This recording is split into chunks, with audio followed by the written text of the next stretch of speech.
आउज़ुबिल्लाहिमिनश्शैतानिर्रजीम बिस्मिल्लाहिर्रहमानिर्रहीम। अस्सलामु अलैकुम। मैं हूँ सादिया, आप देख रहे हैं जेन्युइन कुकिंग विद सादिया। आज मैं आपके लिए इंडिया की बहुत मशहूर लहसुन और मिर्च की चटनी लेके आई हूँ, जो कि राजस्थान में बहुत मशहूर है और वहाँ की ख़ास रेसिपी है। बनती लाजवाब है, बहुत मज़ेदार है। इसके साथ कोई सालन हो या ना हो, ये बज़ाते ख़ुद एक बेहतरीन रेसिपी है। आप इसको बनाएं, इसको रोटी, चपाती और पराठे के साथ ऐसे ही अकेले ही खा लें, कुछ खाने की साथ ज़रूरत है ही नहीं। ये लाजवाब रेसिपी बनाएंगे, मुकम्मल मालूमात आपको दूंगी। तो आए हम अपनी प्यारी सी रेसिपी स्टार्ट करते हैं।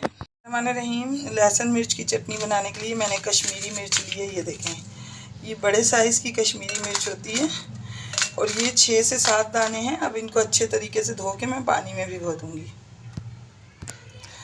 तो देखें व्यूअर्स, इसमें बहुत मिट्टी होती है, इसको अच्छे तरीके से धोइएगा और इस तरह पानी में भिगो के कम से कम मैं इसको आधा घंटा भिगो के रखूँगी। तो फिर उसके बाद मैं आपको दिखाती हूँ। तो देखें व्यूअर्स, आधा घंटा हो गया। ये मिर्चें जो हैं देखें सॉफ्ट हो गई हैं। अब इनको मैं किसी भी चीज़ में आप इसको पीसें, लेकिन बेहतर ये होगा कि इसका पानी बिल्कुल खुश्क करके, तो ये पानी अब हमारे लिए किसी काम का नहीं। मैं इसको इसके अंदर पीसूँगी इतना सॉफ्ट करके कि ये बिल्कुल सॉफ्ट और पेस्ट बन जाए। तो व्यूअर्स, अगर आप मेरे चैनल पर न्यू हैं, मेरी रेसिपीज़ अच्छी लग रही तो काइंडली मेरे चैनल को ज़रूर सब्सक्राइब कीजिए, लाइक शेयर कीजिए, ताकि मेरी हर वीडियो की नोटिफिकेशन आपको वक्त पर मिले। तो मैं आपको इसको बारीक करके दिखाती हूँ। तो देखें व्यूअर्स, अब इतनी हो गई है। इस पॉइंट पर मैं इसमें ये तकरीबन मैंने 15 से 16 दाने लहसुन के डाले हैं।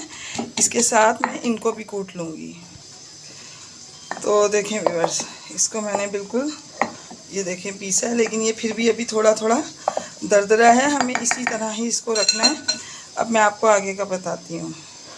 तो देखें, पैन में मैंने 3 टेबलस्पून ऑयल डाला है, ये भी डाल सकते हैं आप, और 1 टेबलस्पून मैंने इसमें ज़ीरा ऐड किया है।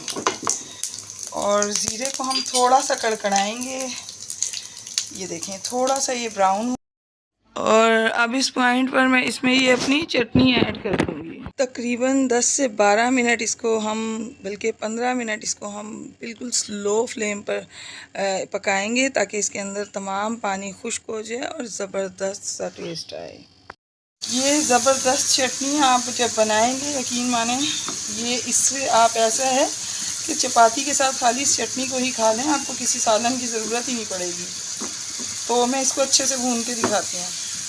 बिस्मिल्लाहिर्रहमानिर्रहीम। देखें, तकरीबन मैंने इसको 12 से 15 मिनट पकाया है और ये देखें कितनी ज़बरदस्त रेडी हुई है।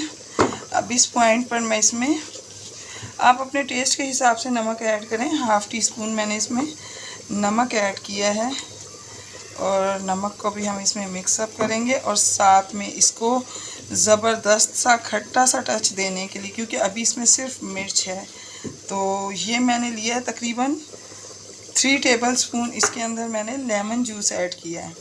आप 2 टेबलस्पून डाल दें, जैसा आपके टेस्ट के हिसाब से हो। और तो ये देखें, अब हमारी ये चटनी जो है ये बिल्कुल रेडी है। थोड़ा सा मैं इसको बॉयल आने दूंगी और बस अब ये चटनी रेडी है। तो मैं आपको इसको डिश आउट करके दिखाती हूँ। बिस्मिल्लाहिर्रहमानिर्रहीम। तो देखें व्यूअर्स, ज़बरदस्त चटनी बनके रेडी है। आप इसको बनाएं, यकीनन ये आपको बहुत पसंद आएगी। साइड डिश के तौर पे यूज़ करें, बल्कि मैं तो कहूँगी ये इतनी लाजवाब चटनी है कि इसके साथ किसी सालन की, किसी चीज़ की ज़रूरत ही नहीं। आप इसको सिर्फ चपाती और पराठे से इंजॉय करें, यकीनन ये आपको बेहद पसंद आने वाली है इंशाल्लाह। तो व्यूअर्स, मैं आपको अपनी दुआओं में याद रखती हूँ, आप अपनी दुआओं में मुझे याद रखा कीजिए। तो मिलते हैं किसी नेक्स्ट रेसिपी के साथ। जाते जाते सब्सक्राइब करना ना भूलिएगा। ओके, अल्लाह हाफिज़।